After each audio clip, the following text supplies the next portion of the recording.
Bismillahirrahmanirrahim. Assalamualaikum warahmatullahi wabarakatuh. Alhamdulillahirabbil alamin.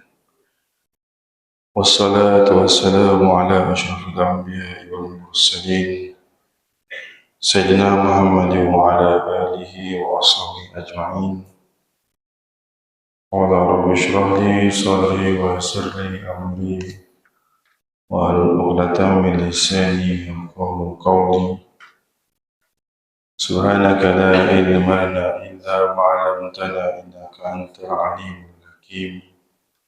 Wa la hawla wa la quwwata illa billahil 'aliyyil 'azim. Asyhadu an la ilaha illallah wa asyhadu anna Muhammadar Rasulullah. Allahumma shalli ala sayyidina Muhammad wa ala ali sayyidina Maulana Muhammad. Allahumma aftah alaina hikmataka wa anshur alaina min naza'i rahmatika ya arhamar rahimin. Raditu billahi rabba wa bil islam dina wa bi Muhammadin nabiyyan wa rasulah.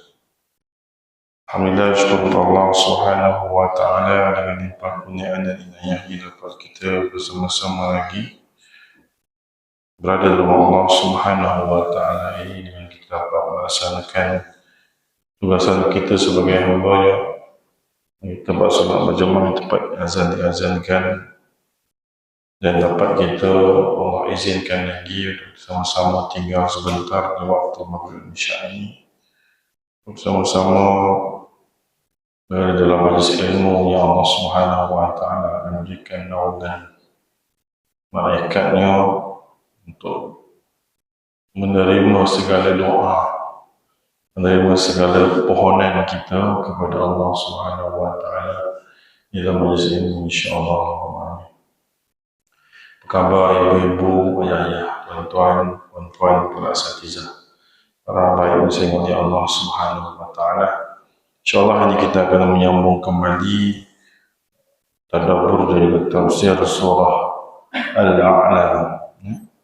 Untuk ayat yang seterusnya, iaitu ayat yang apa ya? Kedua. Ingat ni apa? Tak ingat ni. Ayat kedua InsyaAllah ayat kedua. Kita sambung kepada ayat yang kedua. Sebelum kita mulakan, mari kita sama-sama kita niatkan iktikaf di dalam Masjid Nawaitu I'tikaf fi hadzal masjid lillahi ta'ala, dan kita mulakan umur kitab Al-Fatihah. A'udzu billahi minasy syaithanir rajim. Bismillahirrahmanirrahim. Alhamdulillahi rabbil alamin. Ar-Rahmanir Rahim. Maliki yaumiddin. Iyyaka na'budu wa iyyaka nasta'in. Ihdinas siratal mustaqim. Siratal ladzina an'amta 'alaihim ghairil maghdubi 'alaihim waladdallin. Amin. A'udzu billahi samil 'alim minasy syaithanir rajim. Bismillahirrahmanirrahim. Sabbih isma rabbikal a'la alladzi khalaqa fasawwa walladzi qaddara fahada walladzi akhrajal mar'a faja'alahu ghusa'an ahwa. Kita baca pada ayat yang kedua, allazi khalaqa fasawwa. Pada pertemuan yang lepas kita pada ayat yang sampai keempat ya. Ayat yang keempat dan yang ketiga. Bolehlah sama-sama je lah, saya pun tak ingat tadi. Maka pada ayat yang sebelum ini kita dah menerangkan tentang Allahumma shalli ala sayyidina Muhammad, pengenalan tentang surah Al-A'la, di mana Allah Subhanahu wa ta'ala mendatangkan surah Al-A'la ini dengan Allah memberikan gambaran kepada kita bahawasanya Allah meminta kita supaya mensucikan tasbih, sabbih isma rabbikal a'la, sabbih itu ataupun mensucikan, ataupun kita ni dimaknakan yang sama, apa dia, makna Quran bil Quran, tasbih, tanzih, tanzihun, membersihkan, mensucikan, kita mensucikan, membersihkan ismu Rabbi, nama-nama Tuhan, nama-nama Tuhan, di mana Allah Subhanahu wa Ta'ala itu ialah Rabb yang tertinggi kedudukannya, zat yang paling tinggi kedudukannya. Sebab apa kita kena membersihkan, kena mensucikan Allah Subhanahu wa Ta'ala, kita memuliakan Allah Subhanahu wa Ta'ala, kerana kita ni hamba-Nya, kita ni yang dibuat, Allah yang mencipta. Allah letakkan pada ayat yang kedua, alladzi khalaqa fasawwa, di mana yang menciptakan dan menyempurnakan. Maka Allah Subhanahu wa Ta'ala inilah yang menciptakan dan menyempurnakan segala apa yang diciptakannya, termasuklah manusia, binatang, tumbuh-tumbuhan, segala makhluk yang Allah Subhanahu wa Ta'ala ciptakan ini, Allah Subhanahu wa Ta'ala sempurnakan ini. Kita berupa manusia lah, macam kita lah manusia ni, ada mata, ada hidung, ada telinga. Tapi ada tak manusia yang tak ada telinga? Ada. Ada manusia yang tak ada hidung? Ada. Tetapi tidak menjadikan ia sebagai kelemahan pada Allah Subhanahu wa Ta'ala.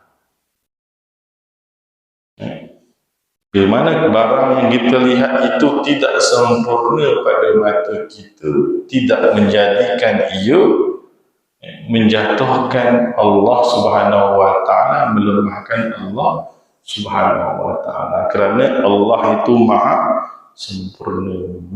Allazi khalaqa fasawwa, Allah tu yang menyempurnakannya. Kita tak tahu apa sebab musabab Allah buat begitu pada dirinya.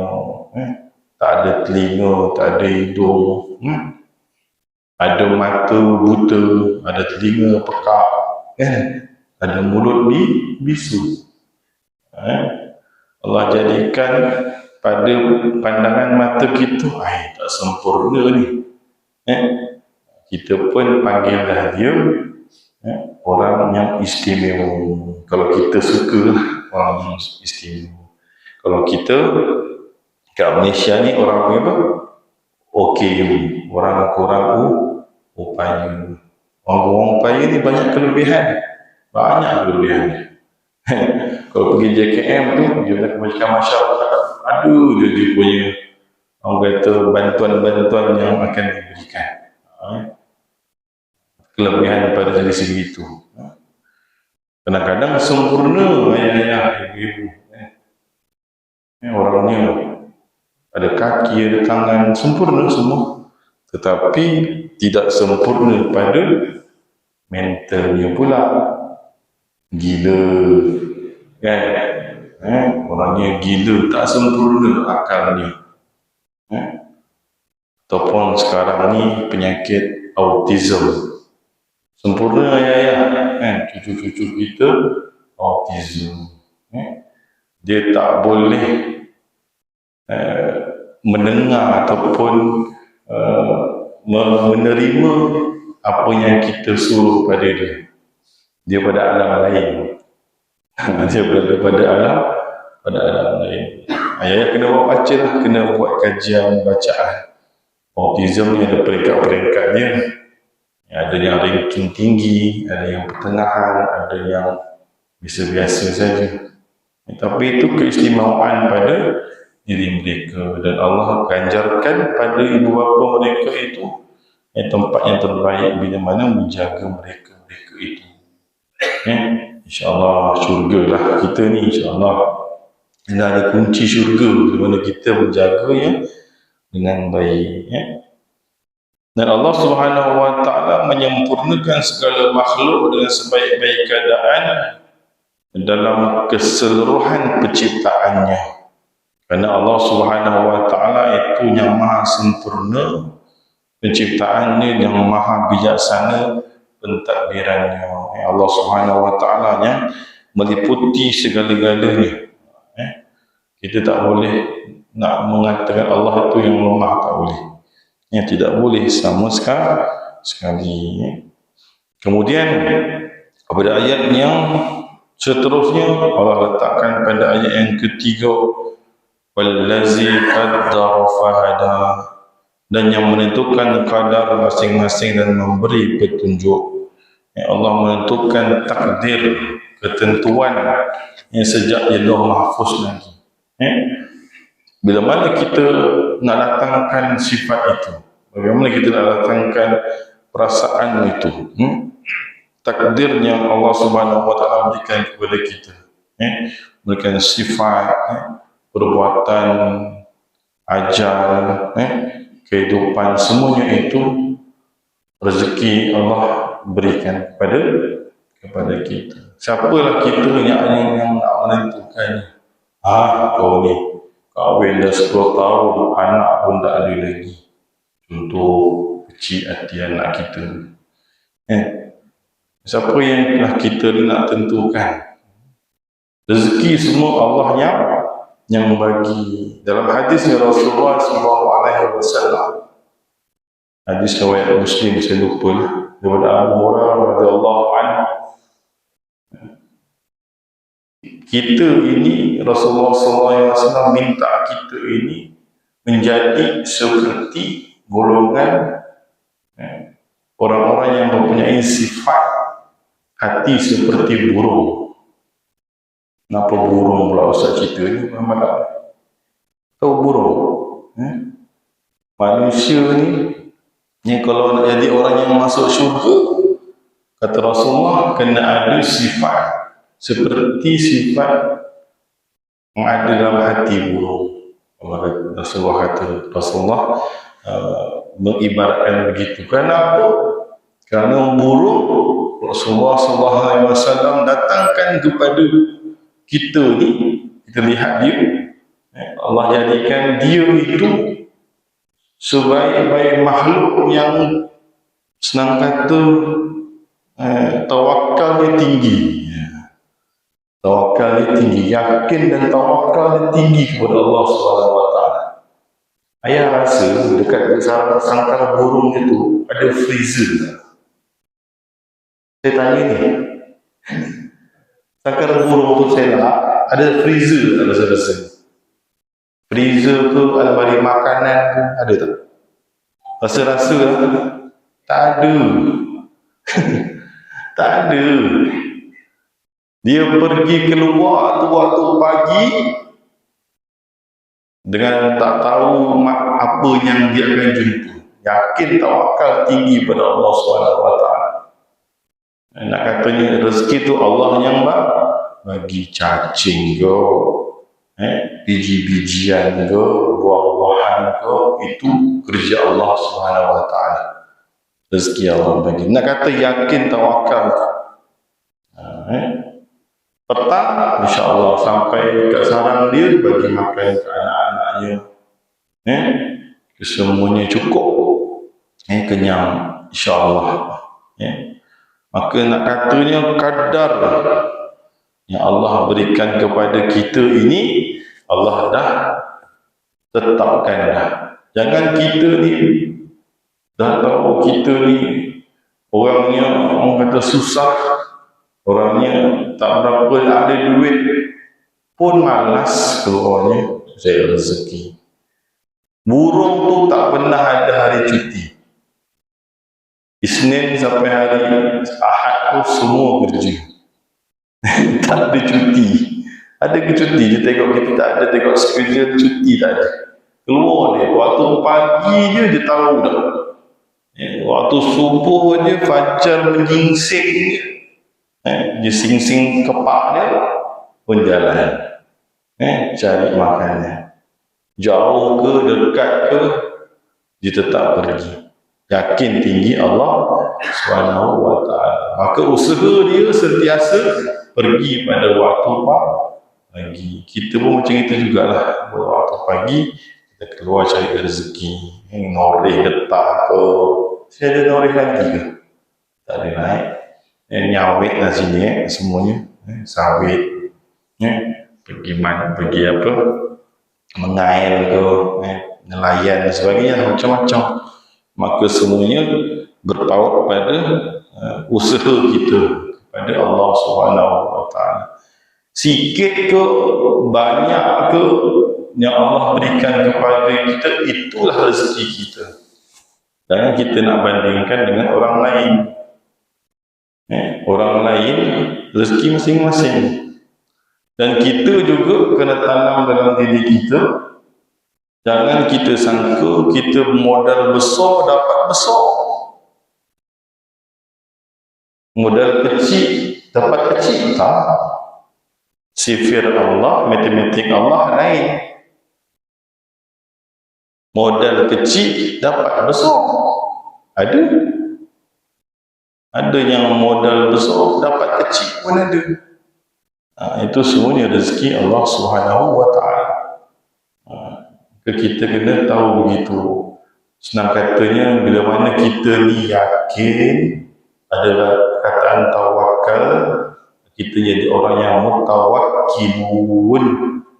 Kita ni orang yang bertawakal dengan usulullah, dengan ikhtiarnya, dengan doanya, insyaAllah hati kita ni akan qawwam, tenang saja.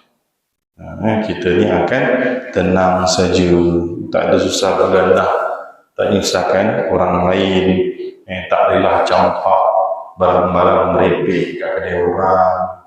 Tahu dengki, tabu pasir, tabu abu mayat, juga boleh, tabu monyet, macam-macam lah kan. Dah orang tu tak datang ke kedai kita, dengki pada orang tu tak ada apa-apa pun, kata minta pada Allah Subhanahu wa ta'ala. Sentiasa berzikir dengan Allah Subhanahu wa ta'ala. Kita kadang-kadang kita lupa berbuka rezeki. Kadang-kadang kita ni lepas subuh kita lupa nak zikir. Lepas sembahyang Assalamualaikum warahmatullahi, Assalamualaikum warahmatullahi, cabut terus. Boleh nak cabut, tapi bacalah doa dulu. Tahu dah nak hantar anaknya sekolah dan sebagainya. Kena dah. Cukupkan. Kalau tak sempat time-time hantar anak tu, zikirlah. Antaranya apa? Istighfar. Istighfar tu ialah kunci untuk rezeki Allah Subhanahu wa ta'ala diberikan kepada kita. Maka Allah Subhanahu wa ta'ala mentakdirkan kita sama je semua. Kita manusia ada tangan, ada kaki, ada mata, ada telinga, ada akal untuk kita mencari rezeki Allah Subhanahu wa ta'ala. Binatang pun Allah bagi makanan. Allah tetapkan rezeki pada dia. Allah berikan pada surah apa? Kullu dabah, ataupun semata setiap binatang yang melata ni Allah akan bagi rezeki. Baik cacing ke, ular ke, kalajengking, lipas, cicak, semualah yang melata ni, yang jalan kat darat ni kan. Semuanya Allah akan bagi rezeki. Allah SWT. Allah Subhanahu wa ta'ala firmankan dalam surah At-Taha, ayat yang ke-50, qala rabbuna alladhi a'ta kulla syai'in khalaqahu summa hada. Tuhan kami, iaitu Tuhan yang telah memberikan kepada makhluk ciptaannya segala keperluan, kemudian memberikan petunjuk bimbingan. Maka Allah Subhanahu Wa Taala itulah yang memberikan makhluk ciptaannya itu segala keperluan. Jangan risau, yang Allah akan bagi pada kita. Kadang kita risau, Allah ni macam mana kat kita? Macam mana kalau kita ni tak nak solat, kita ni buat kerja sampingan yang lain. Kerja sampingan yang lain, kerja lah, sawit, kerja dekat pejabat. Itu sebenarnya kerja sampingan sebenarnya. Kerja sampingan kita tu. Yang kerja wajib tu yang fardu tu. Subuh, zuhur, asar, maghrib, isyak tu semua yang Allah dah tetapkan pada kita. Itu kewajipan tu sebenarnya. Itulah kefarduan. Nama pun solat fardu. Itu yang perlu kita wajib lakukan. Maaf cakap lah, kadang-kadang saya pun curah situ. Dia muazzan, sayur je kan. Kesel tu. Malas je. Dia punya rasa tu. Allahumma salli ala sayyidina. Dan sebuah hadis sahih Muslim daripada Abdullah bin Amr, Rasulullah sallallahu alaihi wasallam bersabda, "Inna Allah qadara maqadir al-khalq qabla an yakhluqa as-samawati wal ardh bi 50,000 sanah wa kana arshuhu 'ala al-ma'." Sesungguhnya Allah Subhanahu Wa Taala telah menetapkan segala jenis ciri yang khusus bagi makhluk 50,000 tahun sebelum mencipta langit-langit dan bumi dan manakala arasy yang di atas air. Maka Allah Subhanahu Wa Taala telah tetapkan rezeki kita ini 50,000 tahun sebelum Allah menciptakan langit dan bumi. Itu dia, rezeki itu dah Allah tetapkan 50,000 tahun sebelum kejadian bumi dan langit. Nak katanya rezeki kita lebih dulu tercipta daripada kita. Daripada kita. Kita keluar ni bumi dah ada dah. Langit dah ada dah. Kan? Tapi rezeki kita ni Allah dah berikan, dah ciptakan sebelum Allah ciptakan bumi dan juga langit. Itu dia. Dah tetapkan dah.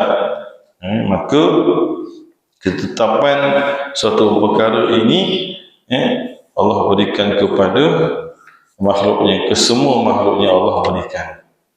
Tanpa ada rasa kekurangan. Kita rasa nampak kekurangan pada situ, tapi bagi Allah Subhanahu Wa Taala tiada kecacatan pada setiap apa yang dia berikan. InsyaAllah ada kesempurnaan yang Allah berikan. وَالَّذِي أَخْرَجَ الْمَرْعَى فَجَعَلَهُ غُثَاءً أَحْوَى. Dan yang menumbuhkan padang rumput rampai lalu dijadikannya rumput rampai itu kekeringan, kehitam-hitaman. Dalam ayat yang keempat dan ayat yang kelima. Maka apakah maksud di sini? Allah menunjukkan bahawasanya Allah Subhanahu Wa Taala menumbuhkan rumput-rumput, tumbuh-tumbuhan hijau untuk menjadikan makanan-makanan kepada manusia dan juga binatang. Allah jadikan tumbuh-tumbuhan itu makanan kepada manusia dan juga binatang. Kita makan tak? Tumbuh-tumbuhan ni makan sayurnya. Ada orang tak suka makan sayur, ada orang suka makan sayur. Sayur yang banyak bagusnya hijau-hijau tu kan.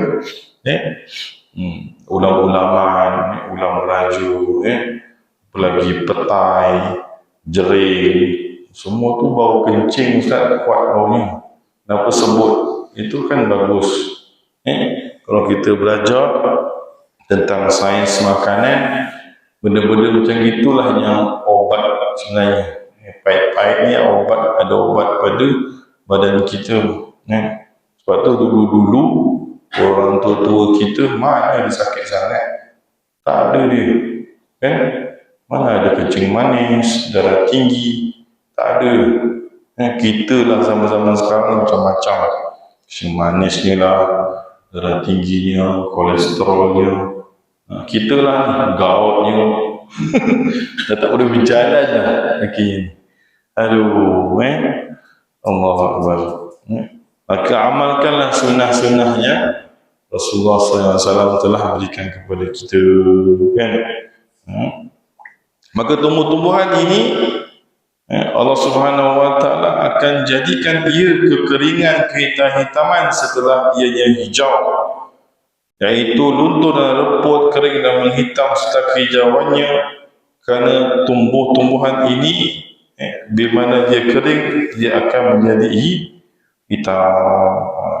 Tandanya apa kata tumbuh-tumbuhan ini bila mana sudah masanya dia akan mengering, dia akan rosak.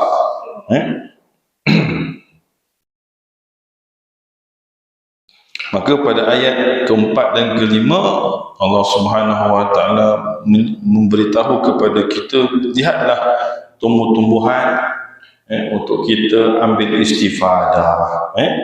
Walladzi akhrajal mar'a, namanya tumbuh-tumbuhan padang rumput. Banyak khasiat tumbuh-tumbuhan ini. Kita je yang tak tahu tumbuh-tumbuhan ini banyak manfaat. Bagaimana tumbuh-tumbuhan itulah keluar ma'jun apa, jamu. Daripada tumbuh-tumbuhan itu adalah keluarnya obat-obat, kan, herba-herba, kan, tongkat ali Ustaz, tongkat ali, kan. Apa lagi, macam-macam lah, kan. Kalau belajar ilmu apa tumbuh-tumbuhan ni, kebiasaannya berguna untuk perubatan, guna untuk perubatan akar-akar kayu, tumbuh-tumbuhan. Kadang-kadang tumbuh-tumbuhan tu duduk melata je dekat rumah-rumah kita, tepi-tepi longkang, tepi-tepi parit. Berupanya tumbuh-tumbuhan itulah obat untuk segala penyakit lah. Ada beberapa penyakitnya kronik. Contohnya apa? Saya lupa lah nama itu. Saya baru lupa baca tadi, saya lupa nama. Dia kata tumbuh-tumbuhan itu kita pun tidak menjangka ia merupakan tumbuh-tumbuhan yang dikaji oleh para saintis di Amerika Syarikat. Tumbuh dekat mana? Tumbuh dekat Malaysia. Tu kalau kita tahu, kita jumpa jual mahal tu. Mata duitan Ustaz, ya, mata duitan. Kalau ada duitnya, kalau dah kita tumbuh kat situ, so obat untuk penyakit Muhammad, sakit buah pinggang, sakit buah pinggang. Kalau sekarang kita ni perawatannya dialisis, ribuan harganya, ribuan, buat tapak pun dah ribu-ribu. Lagilah kalau yang mingguan tu, harian tu, bulanan boleh sampai ribuan. Ikutlah, nak swasta ke, swasta lah kebanyakan ni, tak ada yang kerajaan lah. Ada kerajaan tapi jarang dapat. Ada tapi jarang. Yang terpilih je lah yang dapat ni. Kalau kerajaan tu biasanya nanti 2-3 tahun dia akan tukar orang lain pula. Dia tidak akan seterusnya lah. Maka tumbuh-tumbuhan ni banyak gunanya, banyak faedahnya yang Allah berikan. Dan kalau lihat banyak juga buah-buahan daripada tumbuh-tumbuhan itu mempunyai khasiat yang banyak untuk kita, bermanfaat dalam kehidupan kita harian kita. Kita pun tak tahu, cuma kita tidak ambil tahu, tak tahu sebab tak ambil tahu. Banyak begitu kehadirannya, banyak kebaikan.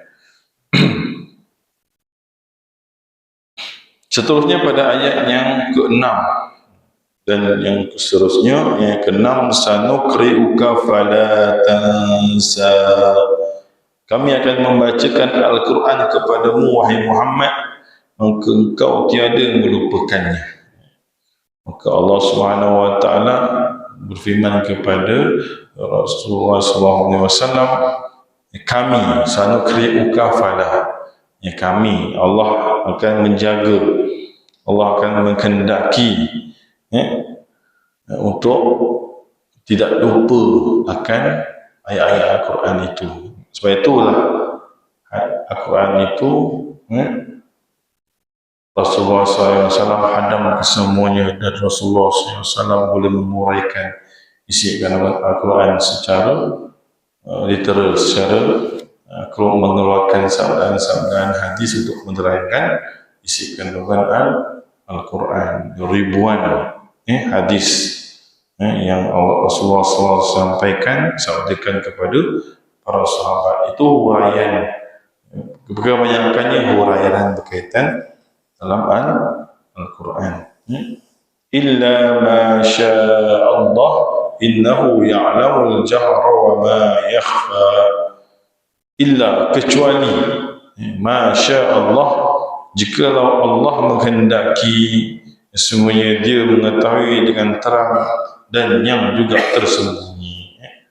Maka Allah jadikan Nabi Muhammad SAW itu sebagai pembimbing kita, untuk kita ini mengetahui apa itu isi kandungan Al-Quran. Daripada Rasulullah lah kita mengetahui isi kandungan Al-Quran. Bila mana Rasulullah SAW sampaikan kepada para sahabat, kepada para tabi'in, seterusnya kepada para alim ulama kita, sehinggalah sekarang mutawatir, secara mutawatir kita ni dapat cara bacaan ikut daripada mana? Ikut bacaan daripada sahabat-sahabat Rasulullah SAW yang daripada bumi Yaman, bawa kepada negara kita ni, Nusantara ni, bumi Kepulauan Melayu ni, daripada situ. Kalau kita ni daripada India, lain bacaannya. Kalau kita daripada China, lain bacaannya. Ada yang kata Islam kita daripada China lah, itu yang Islam daripada India lah, beza. Beza. Kalau daripada India, daripada China, kita akan beza bacaan, lahjah kita, bacaan kita akan beza. Kita kan macam sedap-sedap sikit kan, lebih kurang-kurang sama macam orang Arab sikit. Sebab kita daripada Yaman, kita belajar, kita ni mutawatir, kita daripada, saya lupa daripada apa, daripada sahabat mana yang berikan itu, maka itulah kita tapi tetap sama je, tak ada ubah. Ayat yang pertama tetaplah surah Al-Fatihah. Kat mana letak pun, duduk kat Rusia ke, duduk kat Amerika ke, duduk kat UK ke, sama je. Awal-awal surah Al-Fatihah. Dan Allah Subhanahu Wa Taala memberikan ilham bacaan kepada Rasulullah SAW, dan Rasulullah SAW Allah akan berikan, tidak akan lupa nas-nas yang kamu bacakan kepada para sahabat. Sebelum ini Rasulullah SAW telah disampaikan wahyu kepada dia dari berupa Al-Quran. Pada permulaannya Rasulullah tak reti baca. Nak katanya begitulah bersihnya hati Rasulullah SAW ni, tak reti baca. Baca tak reti. Tulis lagi lah. Tapi itu semua kurniaan Allah SWT buat kekasih hatinya, berikan bacaan Quran terus lekat dalam kepala otak, dalam kepala Rasulullah SAW, otak dan Rasulullah SAW. Berikan lagi, tadaburkan lagi, sabdakan lagi ayat Al-Quran itu. Maka sejak daripada itu Allah Subhanahu Wa Taala menjaga bacaan Rasulullah SAW. Malaikat, setiap malaikat Jibril, setiap bulan puasa Ramadan akan cek, akan tasmi' Rasulullah SAW. Sebab tu kita ni kena tasmi' juga ayat-ayat. Rasa kita ni dah berapa lama tak tasmi' ayat. rasa-rasanya lah. Rasa-rasa saya last saya tasmik dan saya kat universiti dulu kan, 10 tahun lepas tasmik dengan doktor kan, tasmik dengan guru-guru kita. Sepatutnya kita kan ada guru lah kan, sama jugalah saya pun kena cari guru jugalah balik tasmik kita punya bacaan kita, cek bacaan kita ya. Tengok macam betul ifaknya, izharnya, iklabnya, macam betul, matnya semua macam betul. Tapi Wallahu a'lam, kena ada gurunya lah. Tapi janganlah kita terlalu sangat pun tak boleh juga. Kita kena mutawassit, kita kena tengah-tengah lah. Allahumma salli ala sayyidina Muhammad. Dan ayat ini mengirat dengan firman Allah Subhanahu wa taala dalam surah At-Taha ayat yang ke-114 yang membawa maksud, dan janganlah engkau tergesa-gesa membaca Al-Quran sebelum disempurnakan penyampaian wahyunya kepadamu. Dan dalam surah yang lain, surah Al-Qiyamah ayat yang ke-16 dan 17, Allah Subhanahu wa taala berfirman, janganlah kamu gerakkan lidahmu untuk membaca Al-Quran secara hendak cepat. Ini Allah tegur ni, kerana hendak cepat-cepat menguasainya.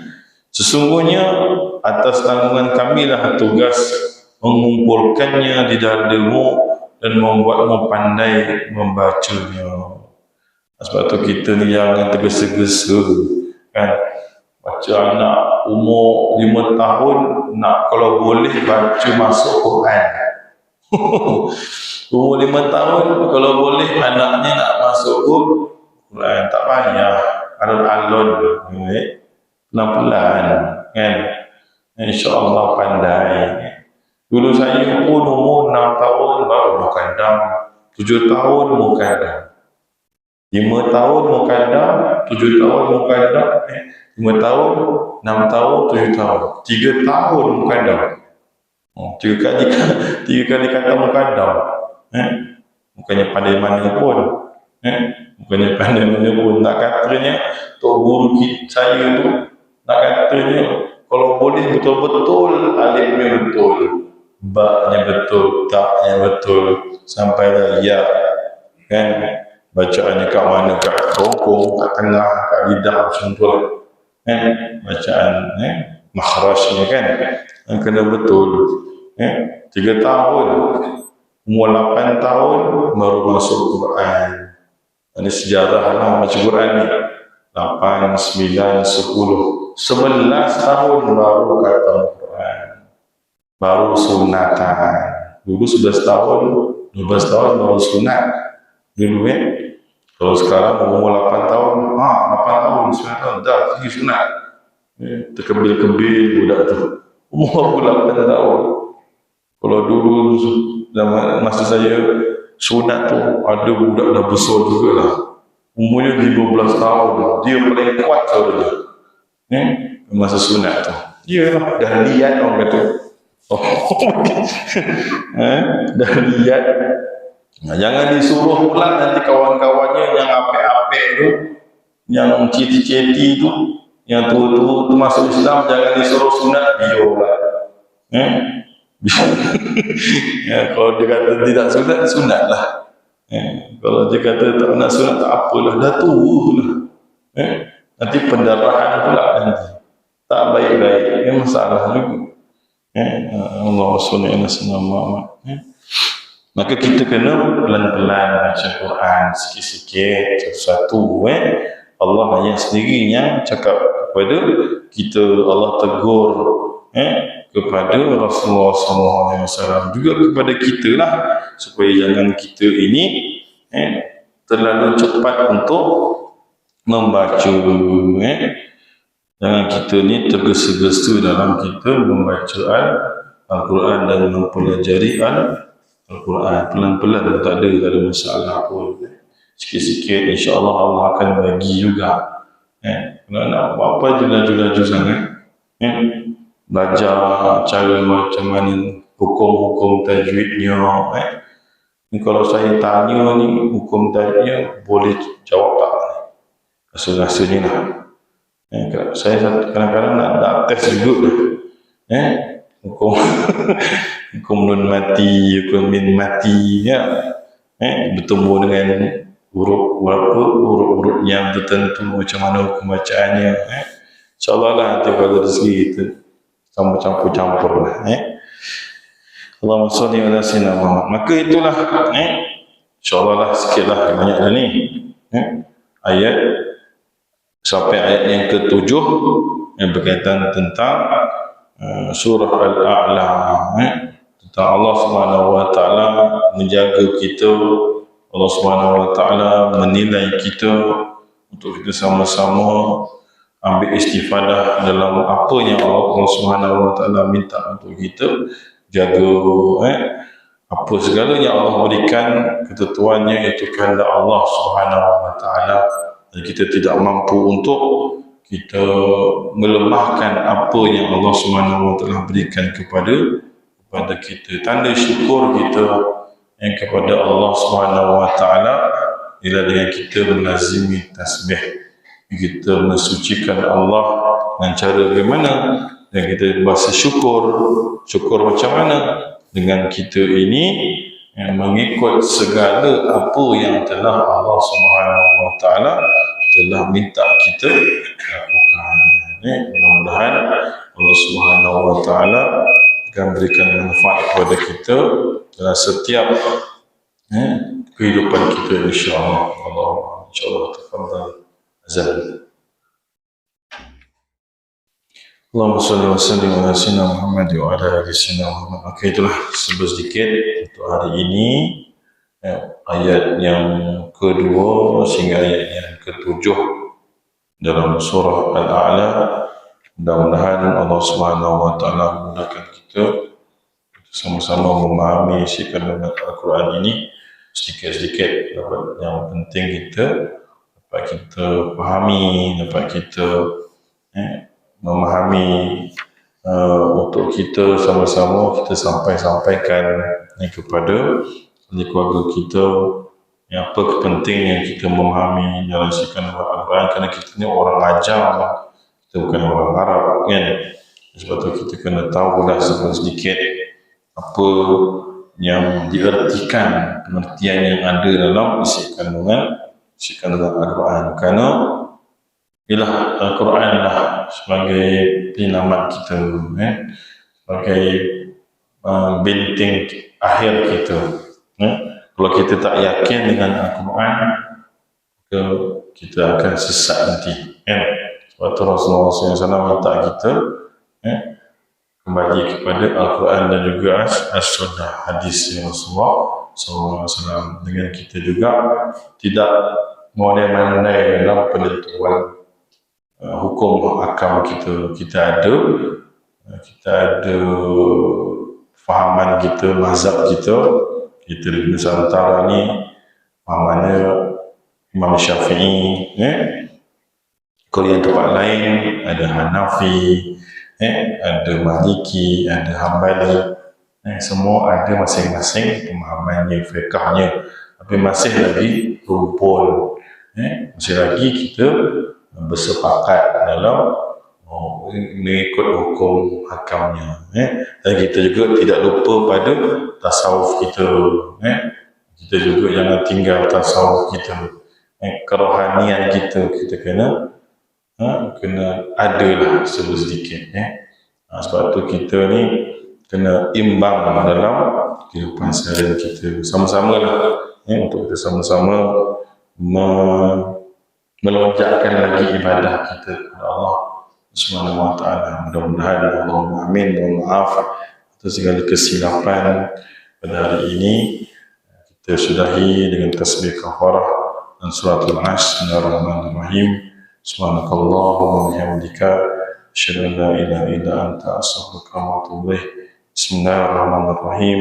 Wal 'asri innal insana lafii khusr illa allazina amanu wa 'amilus shalihat wa tawasaw bil haqqi wa tawasaw bis sabr. Sadaqallahul azim. Wabillahi taufiq wal hidayah. Wassalamualaikum warahmatullahi wabarakatuh.